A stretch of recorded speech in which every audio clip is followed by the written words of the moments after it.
오뚜기는 과정이 어떠하든지 간에 왼쪽으로 쓰러뜨리든 앞으로 쓰러뜨리든 뒤로 쓰러뜨리든 오른쪽 왼쪽 쓰러뜨리든 결말이 정해져 있는 장난감입니다. 어떤 결말이 정해져 있죠, 오뚜기는? 네, 다시 섭니다. 결말이 정해져 있습니다. 아무리 맞춰도 결국엔 똑바로 서 있는 게 바로 오뚜기라는 그런 장난감입니다. 갈라디아서는 갈라디아 교회에 보내는 편지이죠. 사도 바울이 이 편지를 갈라디아 성도들에게 왜 보냈습니까? 가장 큰 이유가 무엇이었죠? 그 갈라디아 교회 가운데 말 같지도 않은 그런 거짓 진리를 전하는 자들이 있었기 때문에 사도 바울이 갈라디아 교회에 이 갈라디아서 편지를 보낸 겁니다. 그럼 어떤 거짓 진리를 전하는 자들이 있었냐면은 그들은 바로 유대교주의자들이었습니다. 네, 유대교주의자들은 어떤 거짓 진리를 전했습니까? 먼저 바울이 전하는 복음이 무엇이었죠? 먼저 바울이 전하는 복음은 우리가 무엇을 해서 행함으로 말미암아 구원을 얻는 것이 아니라 착한 일, 선한 일, 봉사, 구제, 요간하기 뭐 이런 걸에서 구원받는 게 아니라 예수 그리스도를 믿음으로 말미암아 구원을 받는다, 의롭다 칭함을 받는다. 이것이 바울이 전한 복음이죠. 그런데 반면에 유대교주의자들이 전한 그 거짓 메시지는 무엇이었죠? 구원받기 위해서는 뭐가 중요하다? 너의 행함이 중요하다.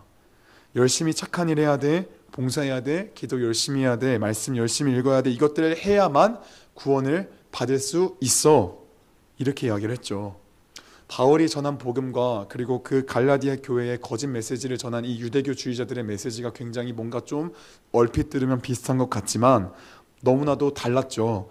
예수를 믿기에 기도하고 말씀 읽는 것과 기도하고 말씀 읽어야지만 너가 구원을 받을 수 있어 라는 거는 하늘과 땅 차이입니다. 네. 그래서 바울은 갈라디아 교회 성도들의 신앙을 어렵게 하고 혼란스럽게 했던 유대교주의자들이 지금 잘못되었다라는 것들을 이 갈라디아 서를 통해서 지금 밝히고 있는 겁니다. 특별히 오늘 본문에서는 바울은 유대교주의자들이 가장 최고의 의인이라 여겼던 그 한 인물을 등장시킵니다. 그가 누굽니까? 바로 아브라함입니다. 아브라함을 지금 이 바울은 등장시키면서 갈라디아 성도들에게 매우 강하게 하나님을 믿고 따르는 신앙이 뭔지를 지금 이야기를 하고 있는 거예요. 여러분, 아브라함은 유대교에 있어서 유대교 그 자체로 여겨지는 그런 인물입니다.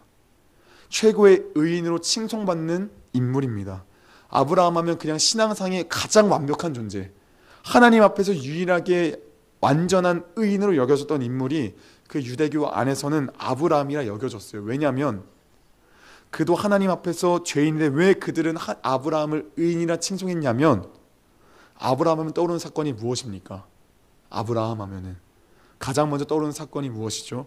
자신의 독생자 이삭을 하나님께서 내게 바쳐라 하셨을 때 아브라함이 한 10년 동안 고민했습니까? 아니면 바로 자신의 독생자 이삭을 바친다고 이야기를 했습니까?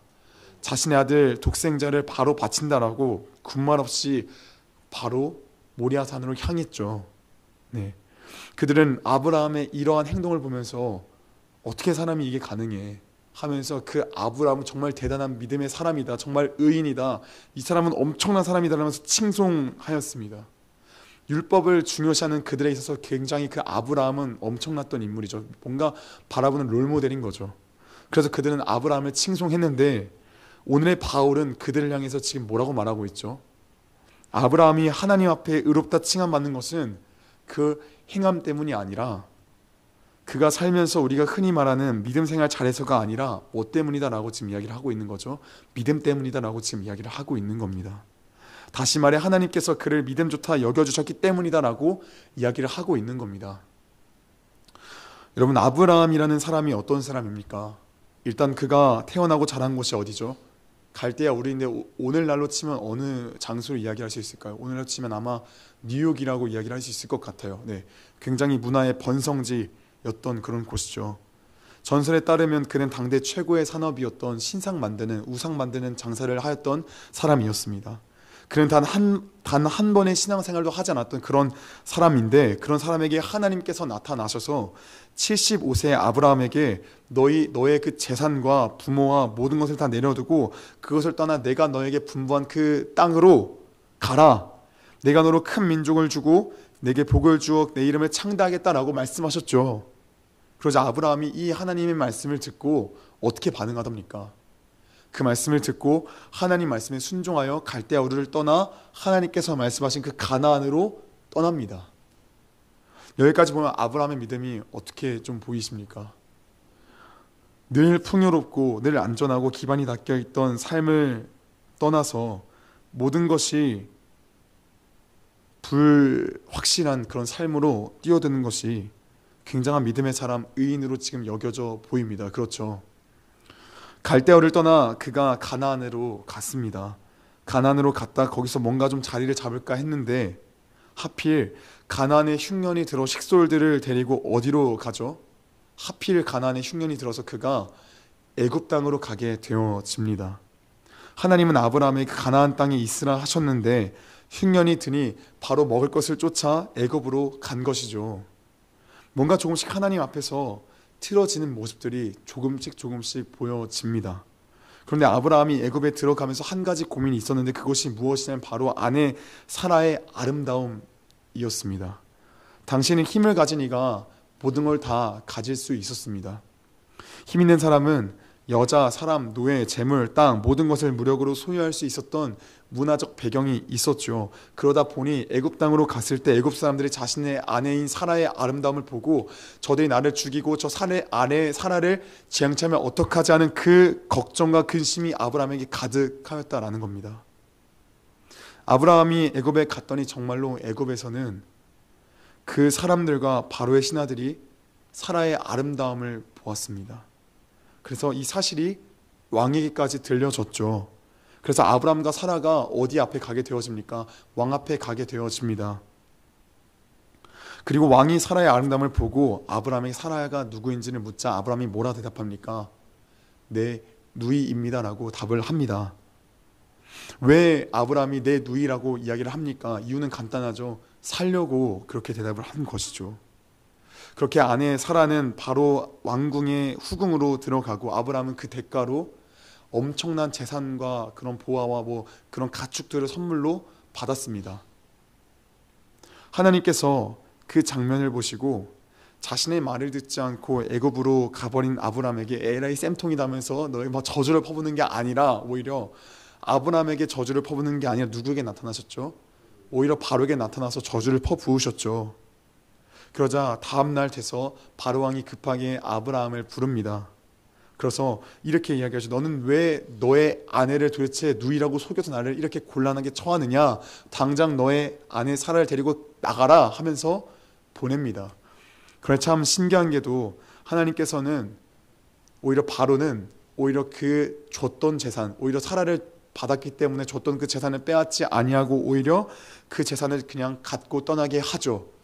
아브라함 입장에서 어떻게 된 거죠? 대박이 난 겁니다. 지금 아내와도 다시 만났고 아내도 되찾았고 자신도 살았고 갈대아 우르 안에서의 만큼의 그 재산은 아니었겠지만 그럼에도 그 바로로부터 많은 재산을 얻고 지금 탈출하였으니 이것은 대박인 거죠. 그런데 아브라함이 이 일로 인하여서 하나님을 직시하고 믿음 생활을 더 잘했던가요? 그렇지 않죠. 하나님께서 분명 모든 민족의 아버지, 복의 근원이 된다라고 하나님은 분명히 그에게 약속을 하셨는데 정작 그에겐 자식이 하나도 없었기 때문입니다. 그래서 그 자식이 없어서 어떤 사건이 나중에 나타나게 되었죠? 이스마엘 사건이 나타났죠. 하나님께서 분명 큰 민족을 이루겠다고 약속하셨는데 나는 왜 여전히 아들이 없는 건가 흔들렸죠. 그런데 사실은 아브라함보다 더 괴로운 사람이 누구였죠? 아내 사라였죠. 왜 아내 사라가 더 괴로웠죠? 자신이 늙어서 이미 경수가 끊겨서 자녀를 출생할 수 없다는 건 너도 알고 나도 알고 저들도 다 아는 사실이었는데 하나님은 오히려 지금 내가 너와 아브라함을 통해 자식을 주시겠다고 하는데 아니 그러면은 내가 문제 아닙니까 지금? 그러니까 문제는 나잖아요 지금. 그러니까 너무 고통스러운 거죠. 그래서 도무지 견디지 못한 사라가 어떤 제안을 합니까? 나는 이런 상황이니까 내 젊고 예쁜 여종 하갈을 좀 통해서 자녀를 낳으세요. 그것이 하나님의 뜻일지도 모르지 않습니까?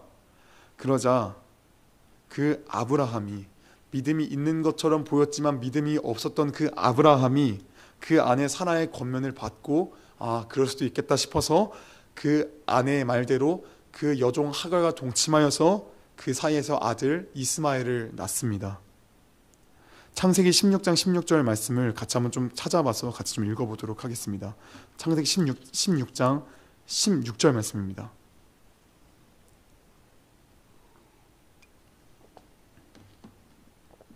함께 읽습니다. 시작. 하갈이 아브람에게 이스마엘을 낳았을 때에 아브람이 86세였더라. 그 다음 절 같이 한번 읽겠습니다. 17장 1절 말씀입니다. 아브라함이 99세 때에 여호와께서 아브라함에게 나타나서 그에게 이르시되 나는 전능한 하나님이라 너는 내 앞에서 행하여 완전하라. 아멘. 여러분, 하나님께서는 현실에서는 이루어질 수 없는 상황인데 아브라함과 사라 사이에서 후손이 나타나게 될 것이고 그 후손을 통해 모든 민족이 복을 받게 될 것이다 약속을 하셨습니다.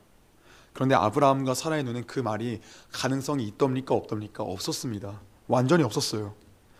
그 말은 그냥 너무 말도 안 되는 불가능한 현실처럼 보여졌어요. 그래서 사라의 종 하갈과 동침하여 아들 이스마엘을 낳았고, 그 아들 이스마엘 낳았을 때가 아브라함이 몇 살 때 몇 살 때 낳았죠? 86세 때에 낳았습니다.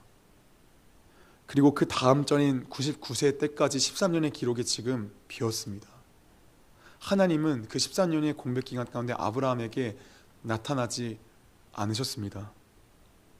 여러분, 13년 동안 아브라함이 무엇을 하였을까요? 무엇을 했을까요? 전 이 말씀을 보면서 룻기 말씀이 떠오르더라고요. 룻기에서 나오미 가족이, 엘리멜렉 가족이 같이 모압 땅으로 떠났습니다. 모압 땅으로 떠났는데 그 기나긴 세월 동안의 기록이 없죠. 그 기간 가운데 그 나오미 가족이 어떻게 살았습니까? 처음에는 괜찮은 줄 알았겠죠. 모압으로 이주한 건 최고의 선택이야.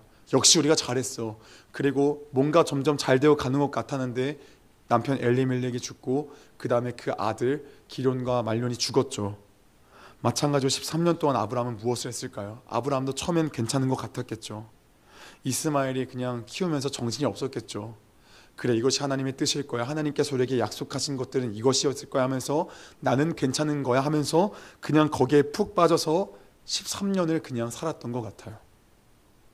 여러분, 이 모습은 참 우리의 모습과 비슷하지 않습니까? 우리 가운데서도 뭔가 문제가 좀 있을 때에 뭔가 그 문제가 좀 해결되어지고 학생들로 말하면 성적이 조금 잘 나오고 어떤 고민거리가 좀 해결되어지고 내가 원하는 학교, 직장에 들어가고 원하는 일을 성취하거나 원하는 어떤 무엇인가를 마련하면 일시적이지만 우리가 아브라함처럼 그것에 빠져서 살아가죠. 그러면서 하나님 말씀, 기도, 섬김 이런 것은 크게 관심 갖지 않고 잊어버린 채 살아가죠. 일시적이지만. 그것에 기뻐하고 만족하며 살 때가 있는 우리들의 모습과 똑같은 모습을 지금 누구에게서 발견할 수 있는 거죠? 믿음의 갓파더라고 말하는 그 아브라함에서 지금 발견할 수 있는 거죠. 신앙적인 생활하면서 신앙적인 그 성장이 잘 이루어지지 않을 때가 있습니다. 그렇죠. 신앙 성장이라는 것이 무엇입니까? 작은 예수가 되어져 가는 것이죠. 그런데 그것이 참 쉽지가 않아요. 그럴 때 우리가 자신이 원하는 일의 성취와 성적에 조금 나아짐, 인정받음 등등으로 만족하며 살아갈 때가 있다라는 겁니다. 작은 예수로 살아가는 게 너무 힘들어서 그냥 이 삶의 그 조그마한 것들을 말미암아 인정받고 살아가고 싶을 때가 많다라는 겁니다. 찬양팀 하면서 나 이 정도로 잘하고 있는 거지. 종교적인 만족감을 누리며 살아갈 때가 많이 있다라는 겁니다. 그러면서 그냥 그 평안과 하루하루의 안정에 살아갈 수 있다라는 겁니다. 그런데 여러분, 이스마엘이 하나님의 뜻이었습니까? 아니었죠. 그래서 아브라함에게 다시 한번 17장 1절에 나타나셔서 다시금 강하게 명령하시고 약속하셨죠. 그리고 그 언약의 징표로 무엇을 그때 허락하셨죠? 할례를 허락하셨습니다. 후에 하나님께서 약속하신 대로 그 아들을 아브라함의 나이 100세 때에 아들 이삭을 허락하셨습니다. 75세에 하란을 떠나면서 99세 때 이삭을 100세 이삭을 낳을 때까지 정확하게 몇 년 걸렸습니까? 25년 걸렸습니다. 25년 동안 아브라함이 한 일이 뭐였습니까? 방황하고 또 방황했습니다. 잠깐은 반짝했을 때가 있었습니다. 하나님 말씀에 순종해서 갈대아 우르를 떠나 가나안 땅에 갔습니다. 다 포기하고요.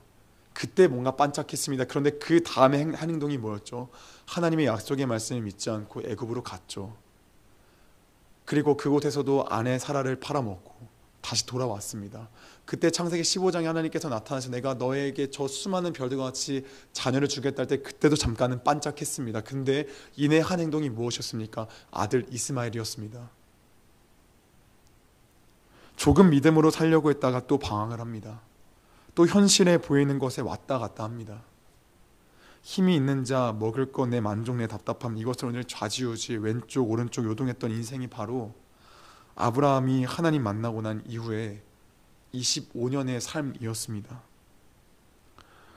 그러던 어느 날 이삭이 어느 정도 성인이 되었을 때 갑자기 하나님께서 아브라함에게 다시 나타나셔서 그 아들 이삭을 번제물로 바치라고 말씀하십니다. 여러분, 사실 참 이거 생각하면은 약속의 아들이기도 하지만 참 이거는 어떻게 생각하면 이런 것도 있는 것 같아요. 말 안 듣는 놈 힘들게 키워놔서 이제 좀 대화가 좀 통하는 것같이 했거니 이제 좀 이 아들 좀 같이 좀 정말 친구처럼 좀 정말 으쌰으쌰 좀 살아가겠거니 했는데 다 큰 아들이 이제 바치라는 겁니다. 지난날의 시간들이 뭡니까 주님? 이럴 수 있는 상황 가운데서 아브라함이 어떻게 합니까? 놀랍게도 우리가 잘 아는 대로 갈대아 우르를 떠날 때와 같이 군말하지 않고 모리아산으로 갑니다. 성경에 보면은 아브라함은 하나님께 그 말을 듣자마자 그 다음날 날이 뜰 때에 동이 뜰 때에 그때 떠납니다. 그리고 심지어 갈 때에 장작을 갖고 갑니다. 여러분, 그 모리아 산입니다. 산에 장작 하나 없겠습니까? 장작이 많았죠. 근데도 장작을 갖고 갑니다. 왜요? 드리기로 이미 확신을 결단한 거죠. 산에 올라가 나무 장작으로 제단을 만들고 아들을 결박해서 그 제단에 놓고 칼을 손에 쥐고 내리치려 할 때 하나님의 사자가 현현하여서 이삭에게서 손을 떼라 말씀하십니다. 그때 아브라함이 옆을 보니까 수양 한 마리가 수풀에 뿔이 걸려있는 것을 보고 그 순양을 잡아다가 아들 이삭 대신에 번제단에 바치고 번제를 드려 여호와 이레다 고백하며 놀라운 하나님에 대한 경험을 고백하는 장면을 우리가 보게 됩니다. 여러분, 아브라함 행위의 최소 50년의 여정을 우리가 간략하게 우리가 지금 봅니다. 정말 간략하게 축약해서 봤습니다. 여전히 우리가 생각하는 것처럼, 유대주의자들이 생각했던 것처럼 그가 신앙의 위인, 신앙의 모범, 오늘날로 말하면 와 정말 저 사람처럼 신앙생활 하며 살아야지, 이런 사람으로 지금 아브라함의 모습들이 지금 보여지시던가요? 아무리 창세기 말씀을 우리가 발견해도 찾고 찾아도 뒤지고 뒤져도 그냥 똑같습니다. 그냥 내 모습과 똑같습니다. 우리의 모습이 어떻습니까? 수련회 다녀오면 조금 반짝해요. 말씀을 뭔가 많이 들을 땐 조금 반짝해요. 조금은 충만해요. 그러나 조금 현실의 어려운 문제나 내 스스로의 어떤 타락함, 범죄함으로 말미암아 자빠지면 어떻게 됩니까? 또 무기력함에 사로잡혀서 멍하게 시간을 보냅니다. 아브라함과 같이요. 아브라함의 13년의 그 빈 공백과도 같이요. 또 에라 모르겠다 약간의 영적인 자포자기한 상태로 현실에 벌어지는 일, 여러 가지 인정받음에 목을 내놓고 그냥 만족하며 지냅니다. 이 정도면 적당하지, 이 정도면 괜찮지. 여러분, 아브라함과 우리의 모습은 정말 별반 다를 게 없습니다. 바울은 지금 이걸 이야기하고 있는 겁니다. 너희 유대주의자들이 지금 믿음의 최고봉이라 여기는 그 아브라함 어떻냐 생각해 봐라. 아브라함은 하나님 앞에 의롭다 칭함을 받았다. 네가 옳다, 네가 내 사람이다 칭함을 받았다. 그런데 왜인 줄 아니? 너희 유대자들 그게 왜인 줄 알아? 아브라함의 최소 그 50년의 신앙생활 동안 우리로 말하면 흔들리지 않은 믿음 생활 해서가 아니고 한 번도 타협하지 아니하고 그런 게 아니라 한 번도 그 타락에 빠지지 않아서가 아니라 그런 게 아니라 그냥 하나님이 그렇다고 인정해 주신 거야. 이걸 지금 이야기하고 있는 겁니다. 여러분, 아내를 2번이나 팔았고 불신앙을 지금 반복하는 이 아브라함의 인생 여정 가운데 계속해서 나타나고 있습니다. 그래서 바울은 6절에서 갈라디아 성도들에게 아브라함이 하나님을 믿음에 그것을 그에게 의로 정하셨다 함과 같으니라라고 이야기를 한 겁니다. 지금 그 바울은 갈라디아 성도들에게 행함이 지금 중요한 게 아니라 그 행함보다 앞서서 주님이 그냥 너희를 의롭다 여겨주셨다, 이것이 기독교 신앙이다라고 지금 이야기를 하고 있는 겁니다. 여러분, 우리를 분주함으로 이끌어가고 있는 일상생활이 날마다 우리와 함께하고 있죠. 우리가 그 분주한 일상생활을 살아가다 보면 신앙적으로 도무지 아무것도 제대로 하지 못하고 있다라는 우리 자신의 모습을 발견할 때가 있고, 그때 낙심도 하고 우리는 실망도 합니다. 특별히 우리가 사는 이 세상은 어떤 세상입니까?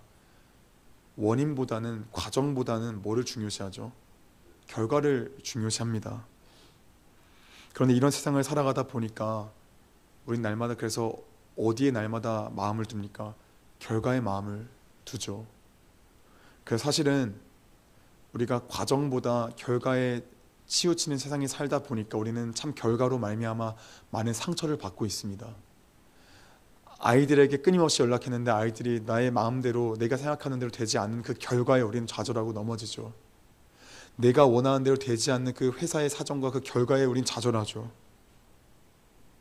그런데 성경은 무엇을 이야기합니까? 성경은 철저하게 결과가 아니라 과정이 이끄는 삶이 더 중요하다라고 지금 날마다 이야기를 하고 있습니다. 세상은 기승전 결과이지만 성경은 기승전 과정입니다. 여러분, 우리는 왜 결과에 크게 신경 쓰지 않습니까? 왜 오늘 제가 설교 제목을 오뚝이라 정했냐면은 우리는 결과가 이미 정해진 자들이기 때문입니다. 왜 결과가 정해졌죠? 예수님께서 이 땅에 오셔서 우리 죄인들을 위해서 어떤 일을 하셨습니까? 십자가에 죽으셨고 십자가로 말미암아 우리는 더럽지만 우리에게 흰옷을 입혀주셨습니다. 우리는 이미 이 결과가 정해진 자들입니다. 하나님께서 세상 전에 우리를 택하셔서, 창세전에 택하셔서 우리를 하나님 앞에 의롭고 거룩하고 흠이 없게 우리를 세우시고 만들어 가십니다. 우리는 이 결과가 이미 정해진 자들입니다. 그래서 우리는 이 결과가 정해진 자들이기 때문에 우리는 과정이 더 중요한 겁니다. 이미 결과가 정해져 있기 때문에 우리는 날마다 그 과정권에서 이리 치고 저리 치고 우리 날마다 그 과정에서 고군분투하고 있는 겁니다. 여러분, 우리는 결과가 정해진 자들입니다. 어떤 대학을 다니든지, 어떤 직장을 다니든지, 어떤 자격증이 있든지, 연봉이 얼마든지, 재산이 얼마든지, 집이 있든지 없든지, 뭘 대단히 얼마나 알든지 모르든지 상관없이 우리는 결과가 동일하게 주어진 자들입니다. 그래서 뭐가 있죠? 우리의 삶에는. 그래서 평안이 있는 겁니다. 그래서 우리는 수고하고 무거운 짐이 없는 겁니다. 그래서 우리는 날마다 하늘의 위로를 맛보는 겁니다.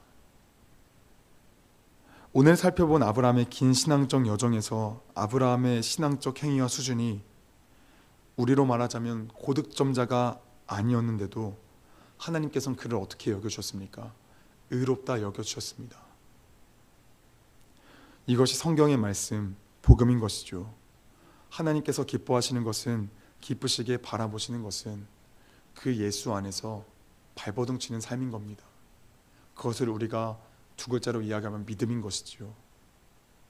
우리는 다 넘어지고 실수하고 정죄하고 다 나만 옳다고 여깁니다. 그럼에도 우리는 다시금 오뚜기와 같이 그렇게 쓰러지지만 다시금 일어나서 나아갑니다. 왜냐하면 주님께서 우리를 세상 전에, 창조 전에 택하시고 우리로 하여금 그 길을 다시 걷게 하시기 때문입니다. 그러나 현실에서 실패하고 넘어지고 절망하는 일들이 수시로 밀려올 때마다 참 아프고 허무하고 괴롭죠. 특히 결과만을 보고 모든 것을 평가하는 이 세상살이에선 더 그러하죠. 저도 사실은 이 마음 가운데 정죄감이 좀 있습니다.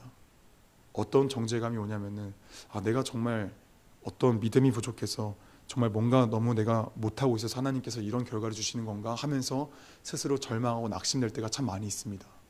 진짜 많이 그래요. 그래서 혼자 마음고생할 때가 참 많이 있습니다. 세상이 더 그러하니까, 결과를 더 중시하니까 더 그러한 것이겠죠.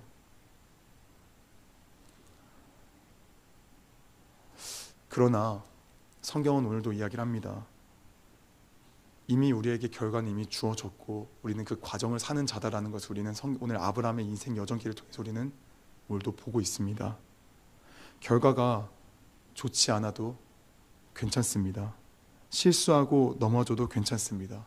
다시 일어나서 새롭게 시작하라는 것이, 절대 포기하지 말고 예수를 쫓아 끝까지 인내하며 나아가라는 것이 하나님의 부르심입니다. 아브라함은 늘 실수하고 넘어졌고, 또 실수하고 또 넘어졌고, 또 실수하고 넘어졌고, 어쩜 이렇게 믿음이 없을까 할 정도로 넘어지고 넘어졌던, 우리와 별반 다를 것이 없었던 그런 사람이었습니다. 하지만 결국 아브라함이 어디에 갑니까? 결국 아브라함이 모리아 산에 오릅니다. 마찬가지로 결국 우리도 주님 앞으로 갑니다. 창세기 12장에서 하나님의 부르심을 받고 50년이 지나서 모리아 산의 아브라함은 결국 다달랐습니다. 기나긴 세월 동안 아브라함이 한 일은 아무것도 없었습니다. 뭘 잘 지키지도 못했고 제대로 한 것도 없었습니다. 하나님께서 말씀하시고 약속하셨던 그 약속을 계속해서 마주한 그 현실 속에서 타협하거나 꾀를 부리거나 하고 싶은 대로 하다가 그냥 망하고 했습니다. 하지만 하나님은 아브라함에게 너 몇 점짜리인지 아니라고 말씀하지 아니하시고, 너 지난 40년간, 너 지난 50년간의 그 신앙생활 몇 등급일 것 같아라고 말씀하지 아니하시고, 얼마나 말씀을 잘 믿고 따르는지도 묻지 않으시고, 그저 하나님은 자신이 정해놓으신 그 모리아 산까지 하나님은 아브라함을 이끄셨습니다.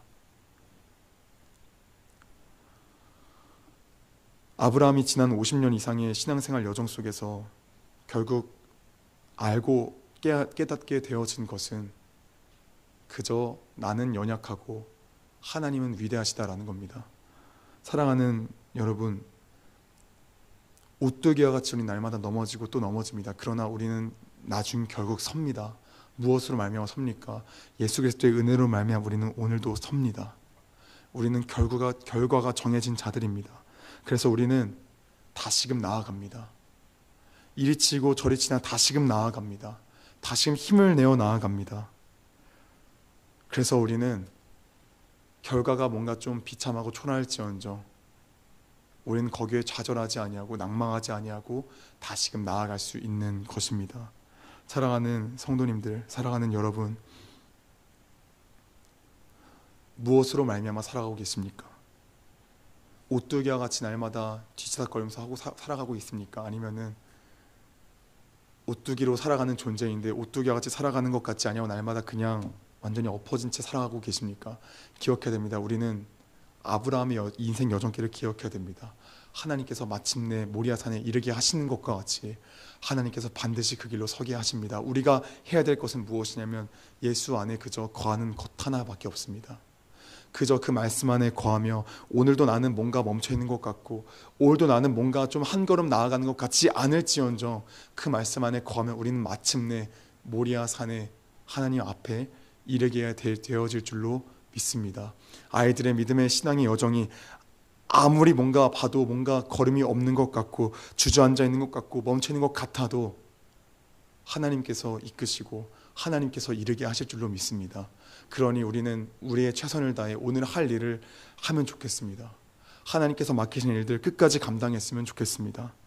오뚜기와 같이 이리 쳐있고 자리 쳐있는 그 저들을 바라보면서 그냥 하나님께서 시키신 일 감당하기를 원합니다. 하나님께서 하나님의 때에 하실 줄로 믿습니다.